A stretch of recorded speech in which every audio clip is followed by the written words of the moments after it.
Boa noite, galerinha, tudo certo? Vamos dar início então à nossa aula de hoje de meio ambiente e educação, né? Hoje nós vamos falar aí sobre os antecedentes históricos da educação ambiental e os problemas contemporâneos. A educação ambiental, ela é praticada desde os tempos mais remotos, né? Mas o termo educação ambiental é um pouco mais recente, surgiu no mundo por volta de 1970. Desde que o homem passou a caminhar sobre, né, dois pés, a vida dele, a sobrevivência dele dependia diretamente da natureza. Ou seja, ele não tinha domínio sobre a natureza, então ele dependia dela para sobreviver. Por isso que o homem, no início dos tempos, era considerado nômade. Ele vivia indo de lugar em lugar, procurando por alimentos e onde ele achava alimentos. Quando acabavam os alimentos, ele partia para um outro lugar em busca de alimentos, né? Alguma coisa para ele poder sobreviver. Então, e assim foi passando, né, o tempo, eles foram transmitindo esse tipo de conhecimento aos filhos, aos netos, e até que aos poucos, né, o homem foi percebendo que a natureza não somente fornecia recursos, mas ele poderia dominar a natureza para ele poder sobreviver. Até então ele dependia da natureza para conseguir o seu sustento. Com o passar do tempo ele percebe que ele poderia, né, dominar a natureza, ou seja, por que ele vai estar andando no lugar, né, procurando por comida, frutas, né, legumes, caça, sendo que ele pode criar isso num determinado lugar, né? Então, num primeiro momento, né, o homem é tido como refém das grandes florestas, das matas. Ele não tinha conhecimento de seus frutos, animais, né, e assim por diante. Somente com o passar do tempo ele acaba percebendo que ele poderia dominar essa natureza. Uma imagem, né, dos seres primitivos, né, dos nômades. Então, como eu estava falando, né, com o passar do tempo o homem começa a ter um maior conhecimento do meio ambiente, explorar os seus recursos, acabam desenvolvendo técnicas, né, acabam surgindo ciências, né, que criam novas ciências, essas ciências acabam evoluindo, acabam conhecendo os fenômenos naturais, e com isso a relação do homem com a natureza passa por uma grande transformação, onde o homem, né, por suas ações, passa a submeter a natureza ao seu interesse. Conforme o tempo vai passando, o homem vai conseguindo maior domínio sobre a natureza, consequentemente sobre matéria-prima, meios de produção, o que também, com o passar do tempo, isso vai evoluindo. E o que antes era somente uma técnica, uma forma dele sobreviver, vai virando tecnologia, criando assim, né, o que a gente chama hoje de capitalismo. Né? No capitalismo, o capital, o dinheiro, né, passa a ser o responsável pela separação entre o homem e a natureza, através do seu processo de produção, reprodução, impondo um ritmo de atividade, né, humana. Então, assim, conforme o homem vai passando, foi evoluindo, ele percebe que ele, através da moeda de troca, é mais fácil ele adquirir essas riquezas e com isso ele acaba buscando uma forma de cada vez mais ganhar mais dinheiro, aumentar a produção, e consequentemente, ganhando mais dinheiro, aumentando a produção, as suas técnicas vão evoluindo.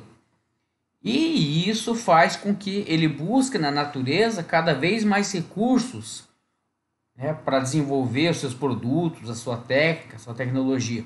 O problema está, né, com o passar do tempo, essa exploração desses recursos naturais acabam por, né, aos poucos, degradando o meio onde a gente vive, né, o meio ambiente.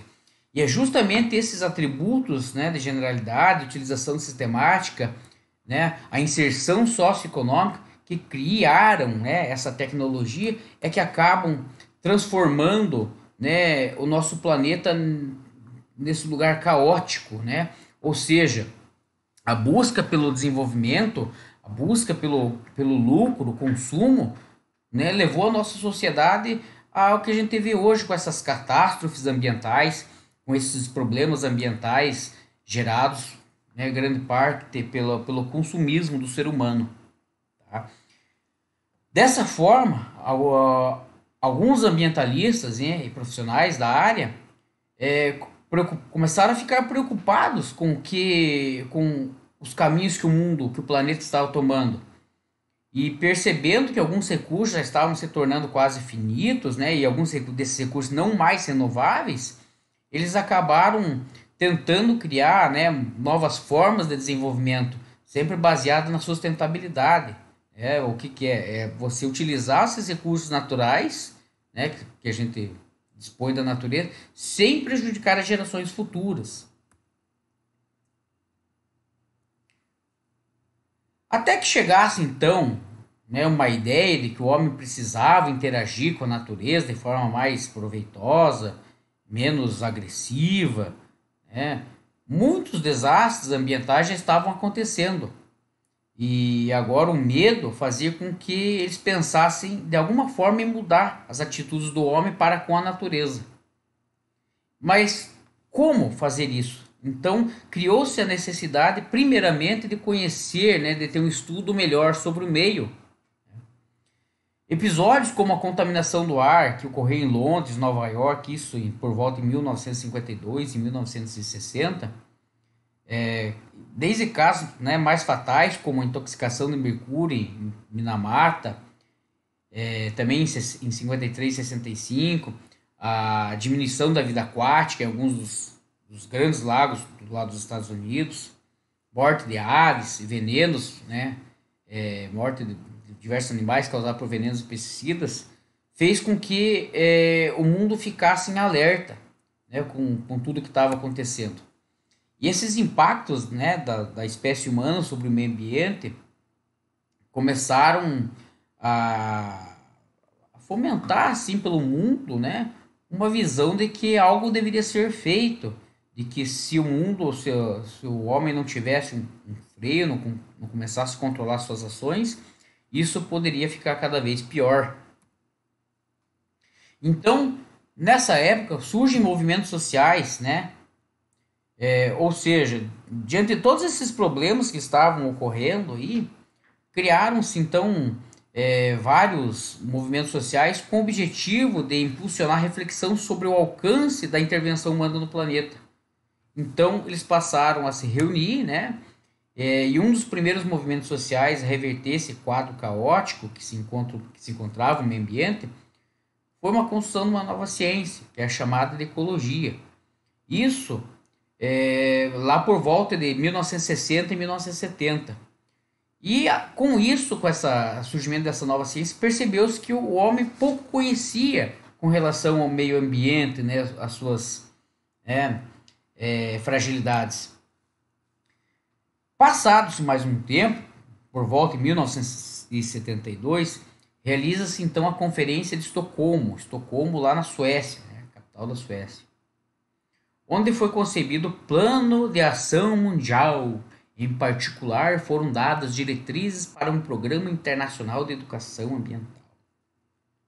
Pela primeira vez na história do planeta, né, a educação ambiental foi reconhecida como essencial para solucionar essa crise ambiental internacional. E aí começaram vários estudos.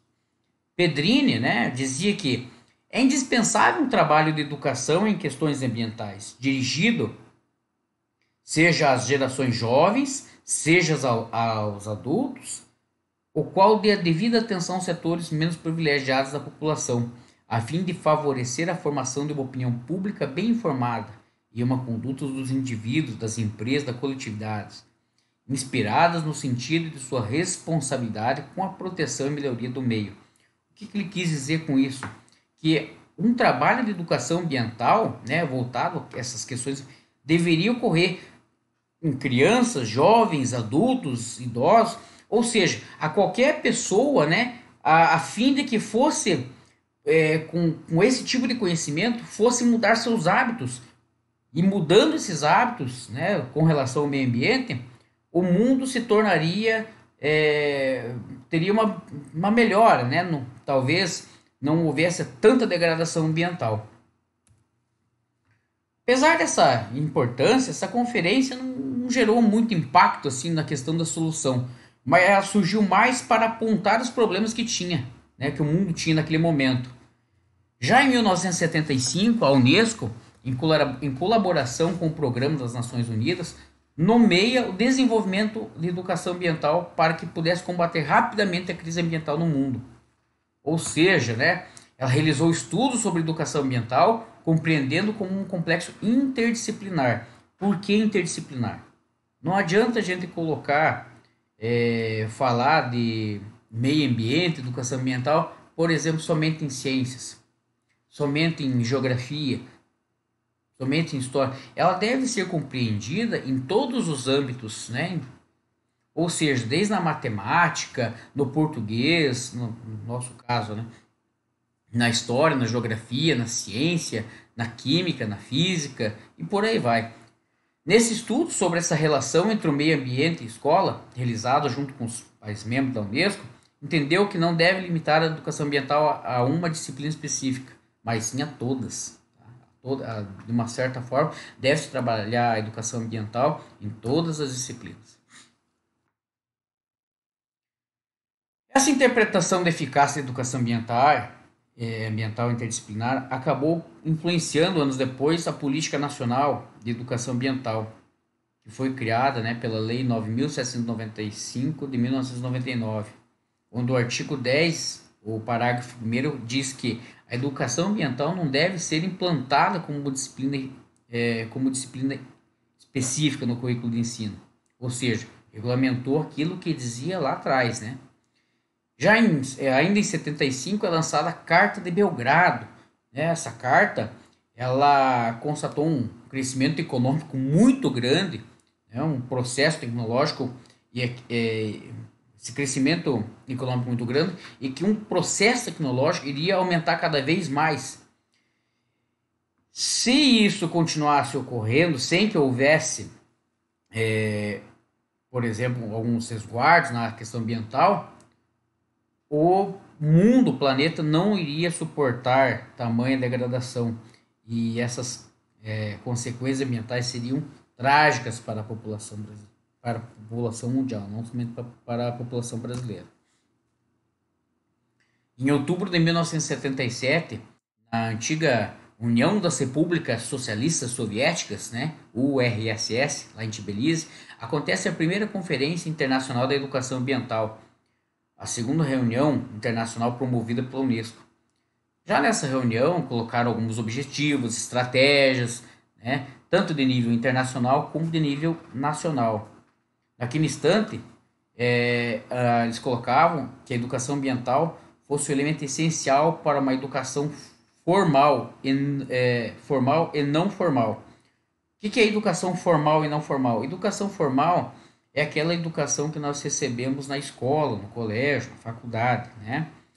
E a educação informal é aquela educação que nós recebemos em casa, nós aprendemos no dia a dia com nossos pais, irmãos, com a nossa família, ok? Essa declaração de Tbilisi entendeu que a educação ambiental é resultado de reorientação de diferentes disciplinas e experiências educacionais que facilitam uma percepção integrada dos problemas ambientais. Ou seja, né, acabou colocando ali que é aquilo que eu já tinha falado, né? Deveria haver uma preparação e uma reorientação em diferentes disciplinas, tá? Com o objetivo de fomentar plena consciência e preocupação sobre a interdependência econômica, social, política e ecológica nas áreas urbanas e rurais. O que isso quer dizer? Né? Que as pessoas deveriam entender, né, sobre a nossa interdependência econômica, ou seja, que para que a gente cresça economicamente, nós precisamos nos desenvolver, né, criar novas tecnologias. Só que essa interdependência de criar novas nós dependemos dos recursos naturais. Então, nós devemos se desenvolver, claro, porém, né, dentro do objetivo da sustentabilidade, que é não esgotar os recursos naturais existentes, né, no momento. Segundo, proporcionar a cada pessoa a oportunidade de adquirir conhecimentos, valores, atitudes, compromissos e habilidades necessários a proteger e melhorar o meio ambiente.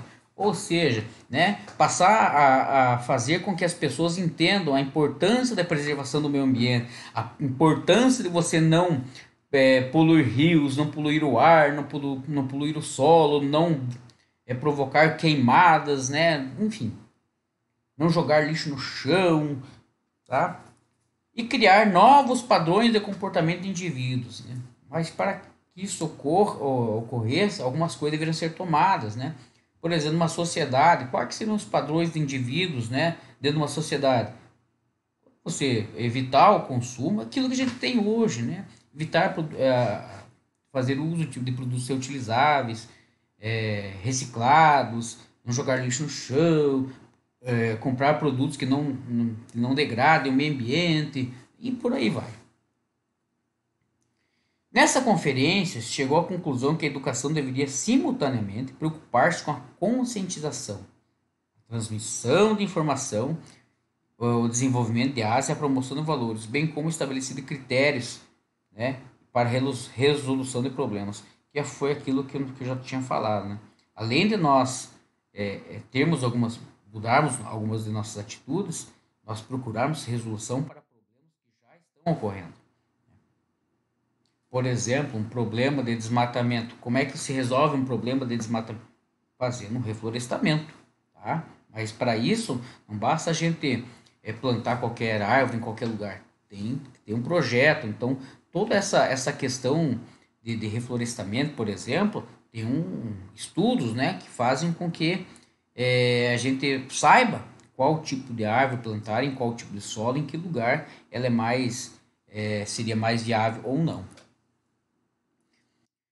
Também nessa conferência, após longa discussão sobre a globalização e a situação dos países do terceiro mundo em relação desses com os países desenvolvidos, ou seja, né, os países do terceiro mundo, chamado na época de países do terceiro mundo, eles tinham grande parte da matéria-prima, coisa que os países desenvolvidos do primeiro mundo não tinham. Então, nós fornecíamos matéria-prima para esses países de primeiro mundo na época, né, para que eles transformassem essa matéria-prima em produtos industrializados.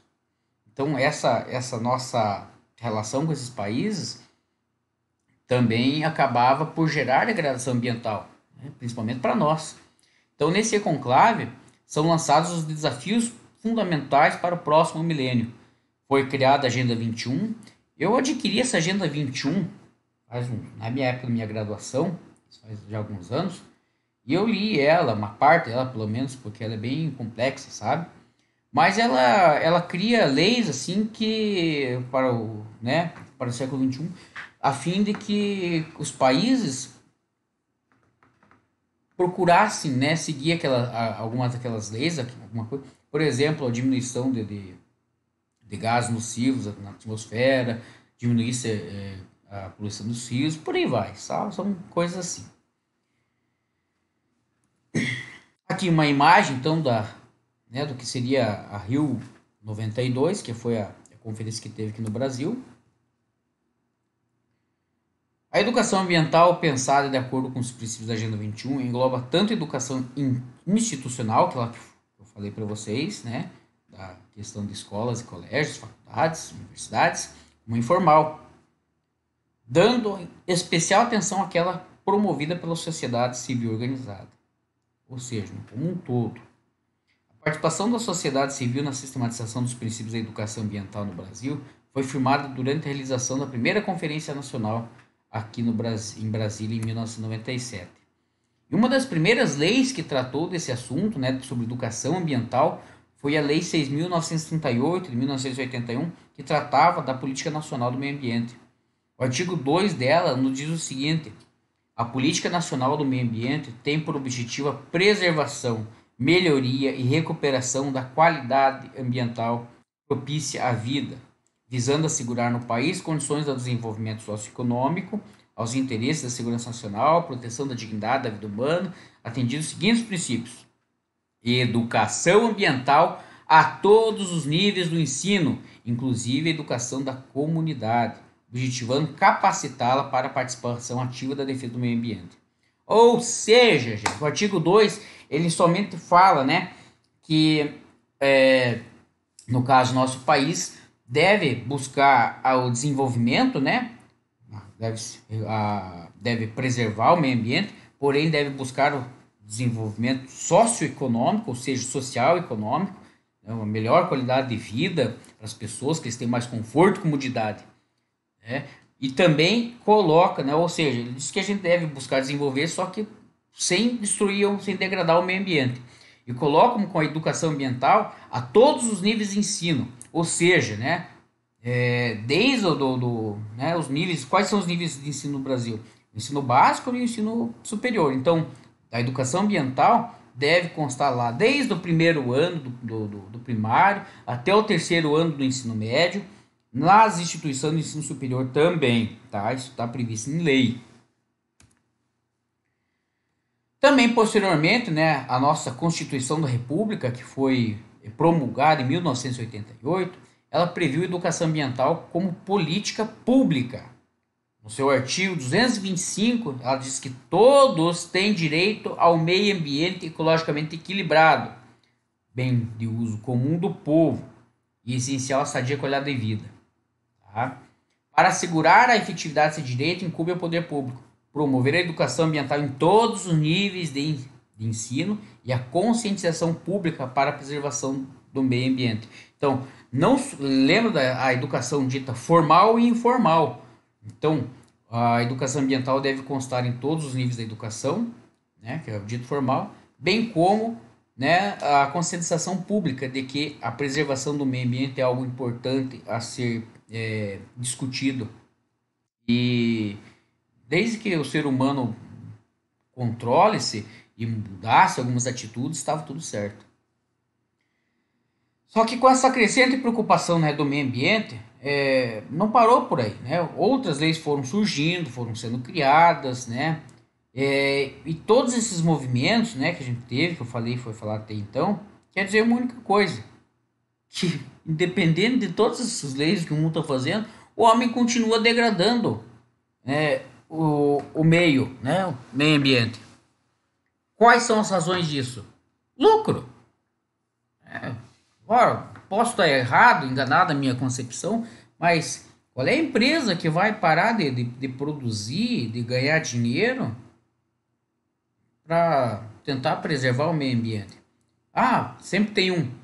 Mas daí acontece o seguinte, tem 500 milhões de empresas espalhadas pelo mundo. Daí 10, 50, 100 fazem, o resto não fazem.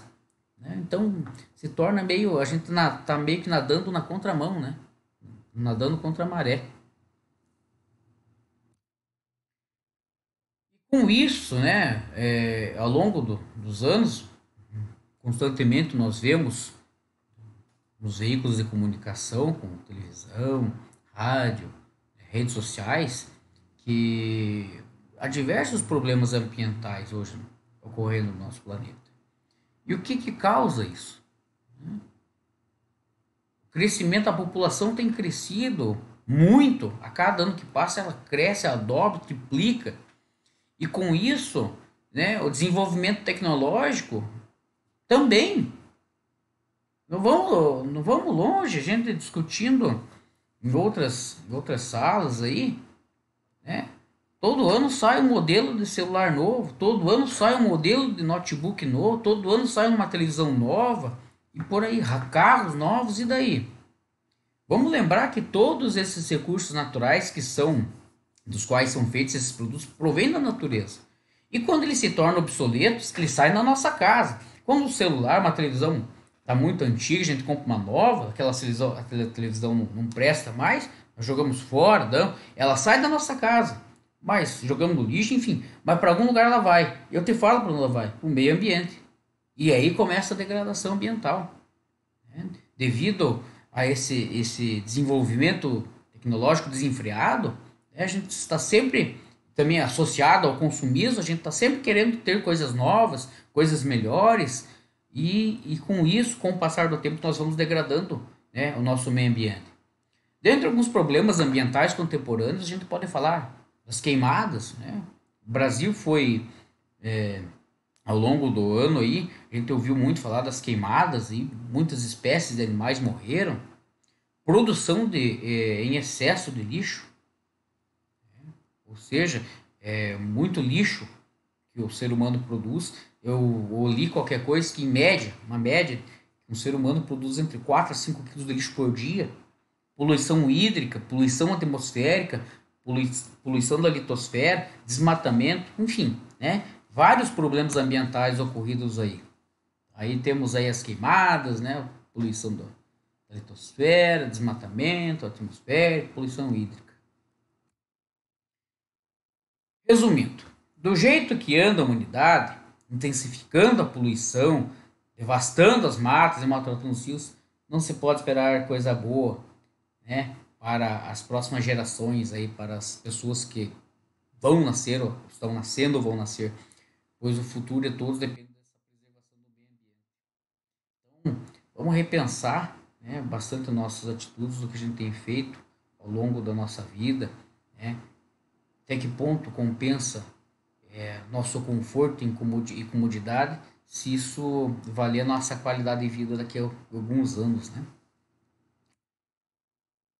Para finalizar, eu deixo aí, né, uma tirinha muito legal que eu achei aí, dois pinguinzinhos, né, falando.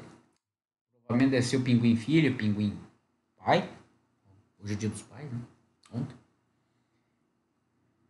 Quando esse pessoal tomará uma atitude de verdade? Quando faltar água para eles beberem depois de tantos discursos. Ou seja, eu concordo muito, a gente fala muito em discurso, tem que preservar o meio ambiente, tem que preservar, mas de fato, o que está sendo feito? Né? Pode até ser que eu separo o lixo, ou eu uso, mas eu creio que o grande problema do meio ambiente não são as pessoas em si, sim as empresas, né? As pessoas, as pessoas podem separar o lixo, usar, mas a poluição maior vem das grandes empresas. Então, muito discurso tem sido feito, mas na realidade pouco, né? Pouco tem sido feito, né? A gente ouve muito discurso, mas só fica só no papel, né? A gente não vê pouca ação mesmo. E nossas referências bibliográficas e é o fim. Gente, fico à disposição aí caso surjam dúvidas, me chame no WhatsApp aí a qualquer hora, tá? Um grande abraço, fiquem com Deus e até a próxima.